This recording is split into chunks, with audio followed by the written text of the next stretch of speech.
My name is Louis Almeida. I'm the teacher and student of the ideas of Gurdjieff and Spinoza. Today, I'm going to focus on Gurdjieff and how Gurdjieff really impacted my life. I was first introduced to Gurdjieff by my former teacher, the late Gregory Grover. He had a group, the Gurdjieff and Spinoza group in Santa Monica, California. I met my teacher at the age of 30. That was in 1970. And the first couple of years, we focused on Gurdjieff. During that time, Gurdjieff was very popular during the 70s, early 70s, and or late 60s. And there were there's several groups in Los Angeles, California. And my teacher, when I first met him, he said something very profound. He said, it's possible to become a master of oneself, a master of our emotions. And that really intrigued me because I was emotionally out of control. Gurdjieff talks about there are three centers, and one of them is the highly intellectual, the intellectual center, and then there's the emotional center, and the moving center or the physical center. Now, these three centers, we have all three of them. However, one or two might be dominant, or some individuals have all three of them. But one or two of them are very dominant. A highly intellectual person loves theories, they love philosophy, they love mathematics. They might be an engineer type. They love English language. I mean, technical things they love. They could be a programmer or engineer or a doctor or whatever, but they use their mind. And education is pretty easy for most of these individuals. They have also a high IQ.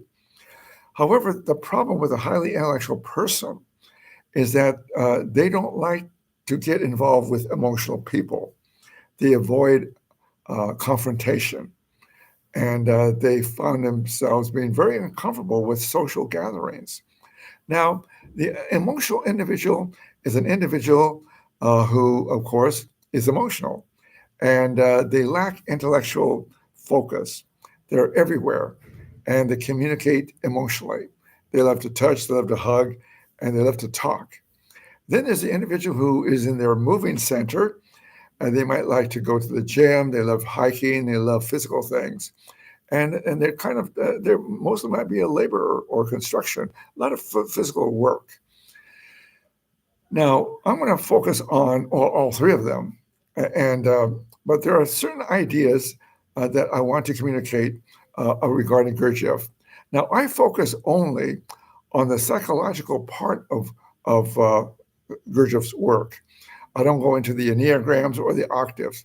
They don't complement the work that I do. Again, I also work with Spinoza, but I'm going to focus on Gurdjieff today.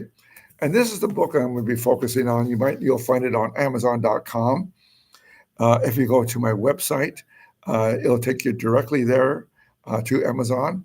You can go to resources, and just scroll down and click on the tab resource, and you'll see in Search of the Miraculous. It'll take you directly to Amazon, and you'll get a good used book for about $2 or $3 plus shipping, of course.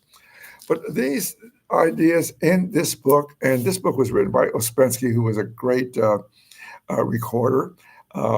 He listened. He was able, again, highly intellectual, able to record all the information that Gurdjieff communicated. I think he did a very good job. And I'm not sure how well he understood Gurdjieff. And this is another thing I'll talk about, is that Gurdjieff is to be studied and not just be read, but be studied and internalized. We must learn how to apply Gurdjieff in such a way that basically it changes our life. But let's take a look at some of these ideas. Let's go to page 65 in Search of the Miraculous. Now, on page 65, Gurdjieff talks about the idea at the very top of the page.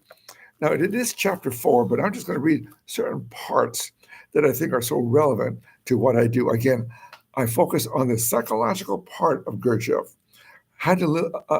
that relates to human nature.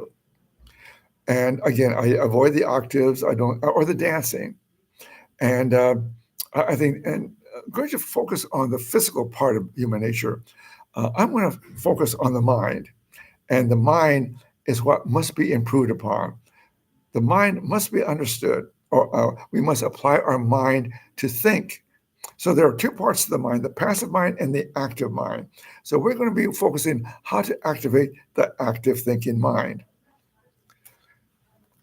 On page 65, it reads this: people understand what knowledge means, and they understand the possibility of different levels of knowledge.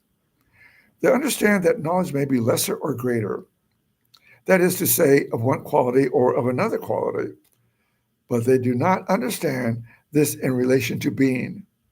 Being, for them, means simply existence, to which is opposed just non existence. They do not understand that being or existence, let me see why, may be of very different levels of and categories. Again, take for instance the being of a mineral and of a plant. Now, I'm not going to go there for a moment. Let's review what I just read. But they do not understand that in relation to being, being for them means simply existence, to which is opposed just non-existence. They do not understand that the being of or existence may be of different levels and categories.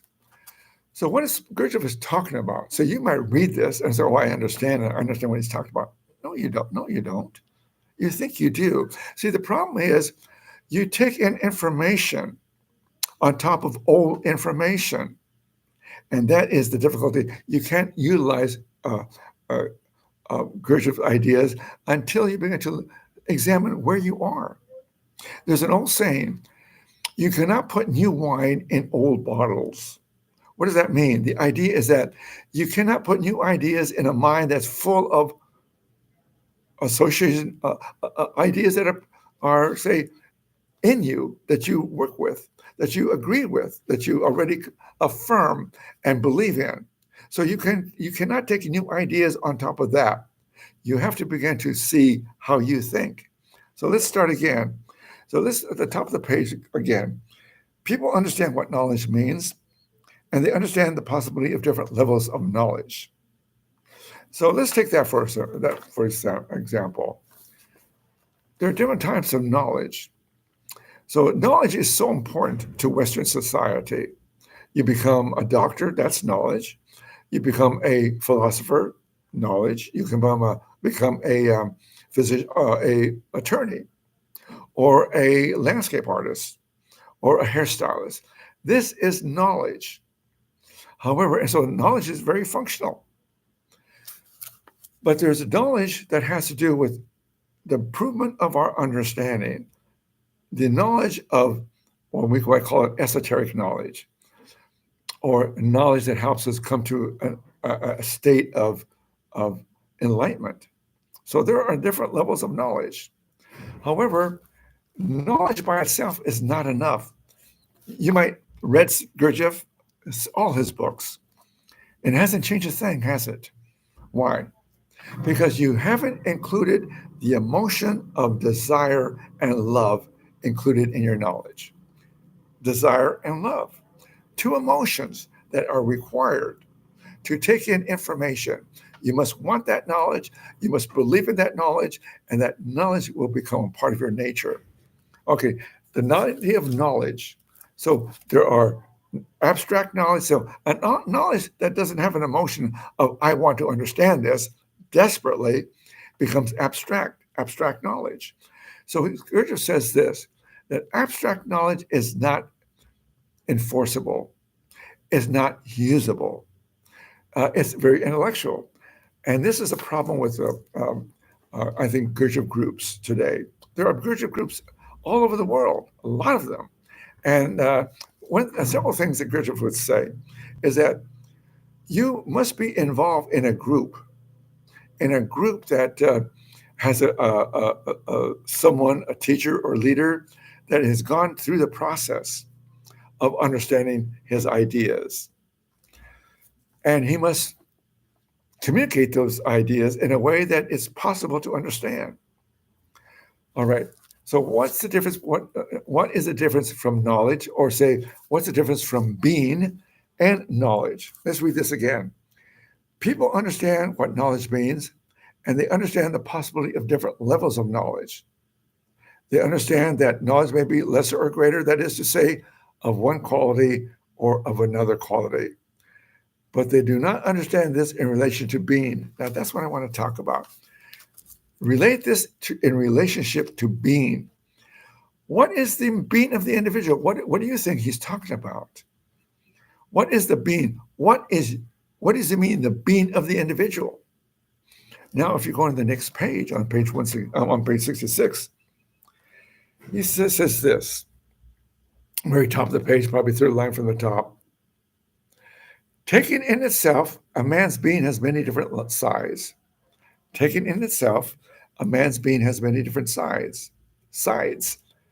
The most characteristic feature of a modern man is the absence of unity in him.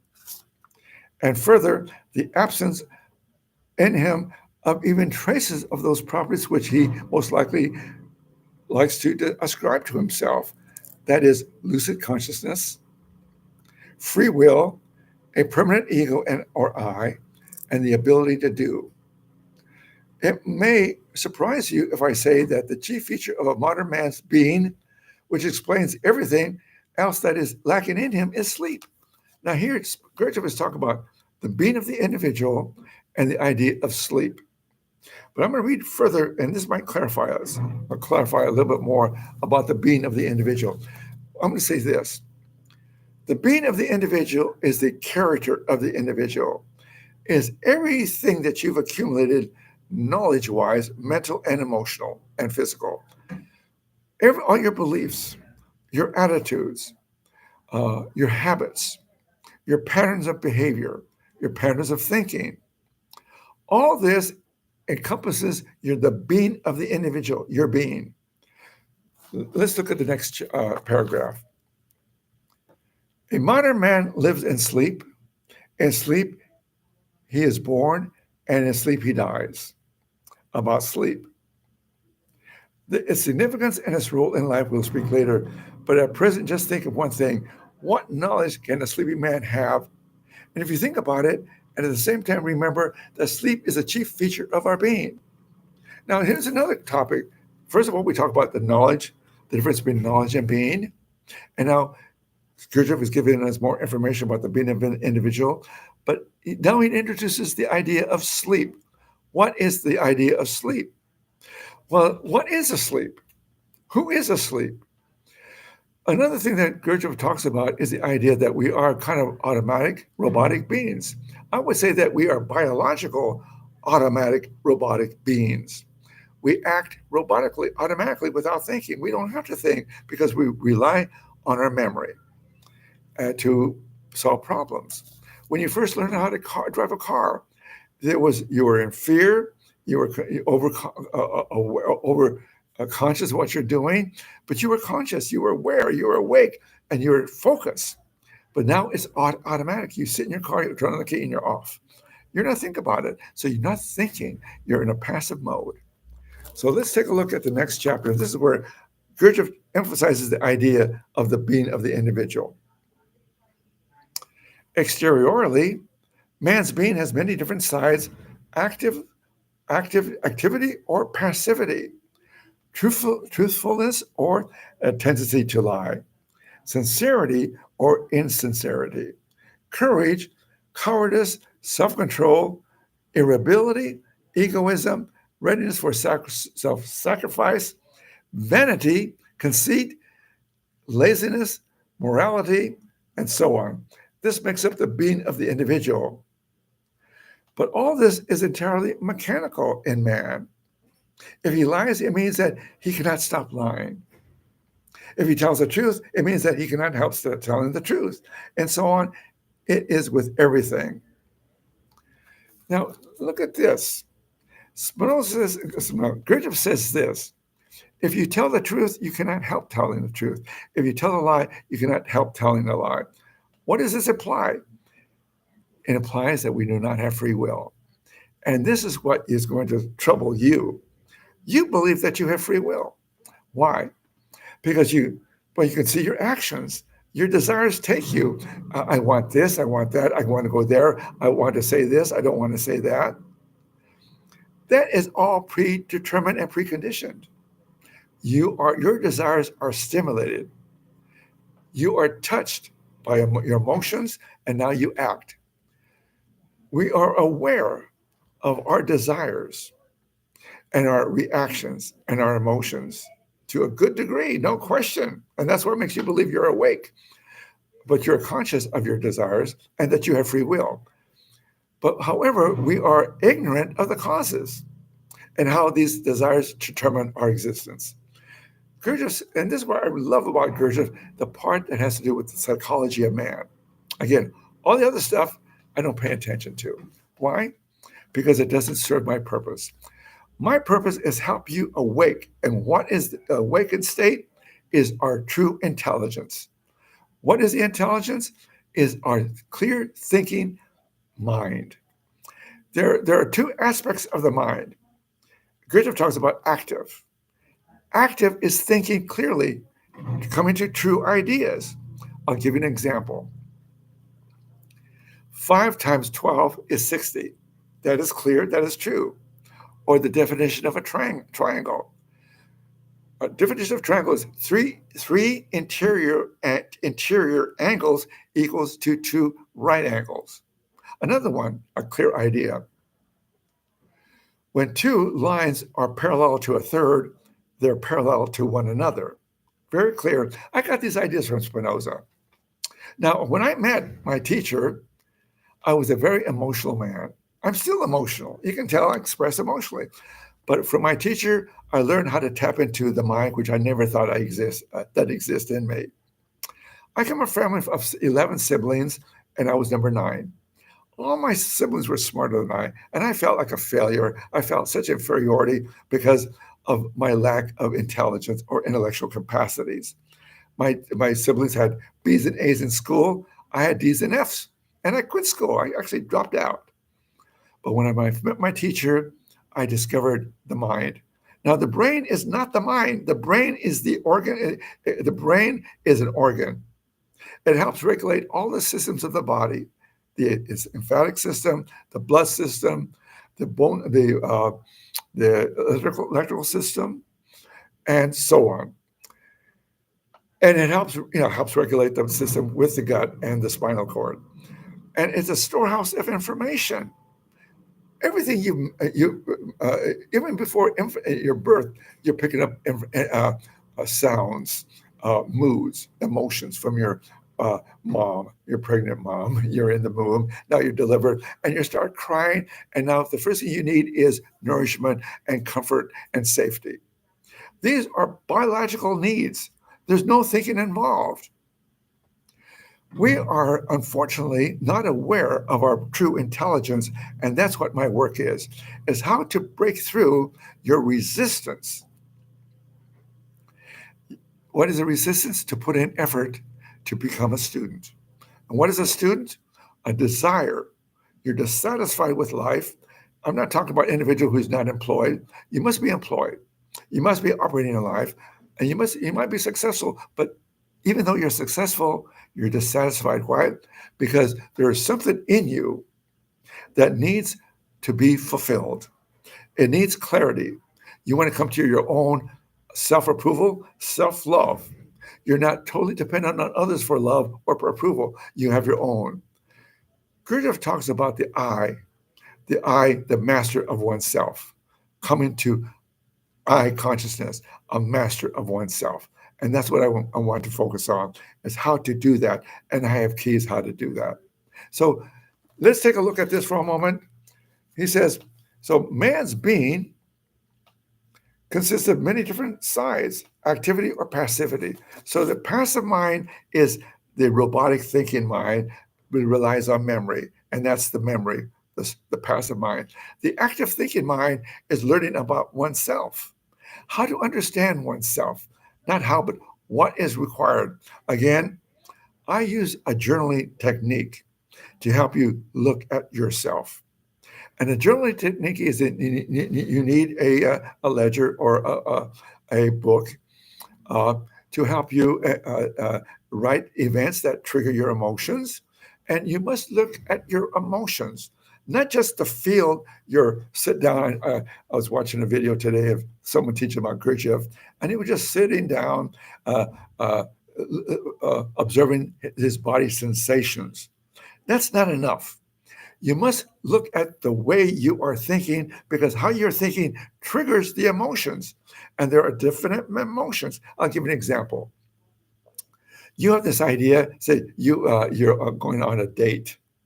You meet someone new.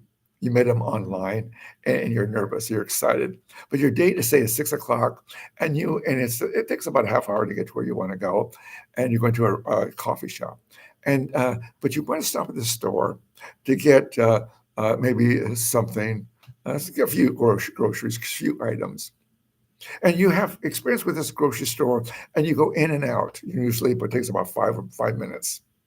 Well, you go in there, and it's crowded, and you need the items. And now you're in line. There are six people in front of you, and the person trying to has a problem paying their bill. And they're in front of you, and it's taking a long time. 10 minutes is going by, and you begin to panic, and there are emotions that are triggered. You first feel pain. Why do you feel pain? Because your desire of going in and out is uh, not happening, is not realized. Pain is feeling, I don't know what to do. I have a problem. Now, the next thing, when you have pain, now you go into hate. What is hate? I hate that guy who's not able to solve his problem, pay his bill. He's taking too long. And then from hate, you go into anger. What is anger? I want to get out of here. I like to punch that guy. Now, you don't do it, you think about it, especially if you're emotional. If you're highly intellectual, you might not feel these emotions. And that is a problem. I've had students who were Gurdjieff students.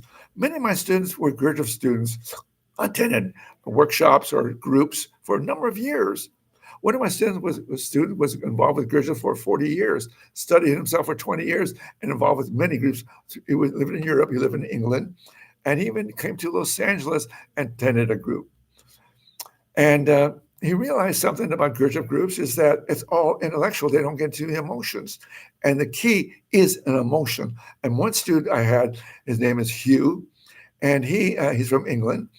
And he wasn't in touch with his emotions. And he called me because he wanted to become in touch with his emotions. And he made good progress. And he made such progress that his wife, who was like a roommate, fell in love with him again. Why? Because he was not the old intellectual Hugh. He was more of emotional, bringing out his feelings and thoughts and clarity. So you must look at yourself, journal your emotions, look at the events that trigger you. All right, a little bit more. But all this is entirely mechanical in man. If he lies, it means that he cannot help lying. If he tells the truth, he cannot tell the truth. Now, I read that. I want to go down a little further. And this is what's really amazing. So you've read this, and you probably don't believe it, but this is what Gurdjieff says. But of course, there are limits and bounds. Generally speaking, the being of modern man is a very inferior quality. Look at that. The being of man is a very inferior quality, but it can be of such a quality that no change is possible. This must be remembered. This must be remembered. People whose being can still be changed are very lucky. So, are you one of the lucky few who really want to change? Or are you just dismissing me and says, I'm crazy? You have no free will. I did not have free will to choose, I want to be with my teacher. There was a demand in me saying, I need this because I want to live. I want to have the spiritual quality. I want to be in touch with my nature, and I want to love myself. I want to be happy, and I want to be connected with the source that's the cause of everything else. Thank you for listening. I hope to see you soon, and we'll go on. We'll continue with this with another video.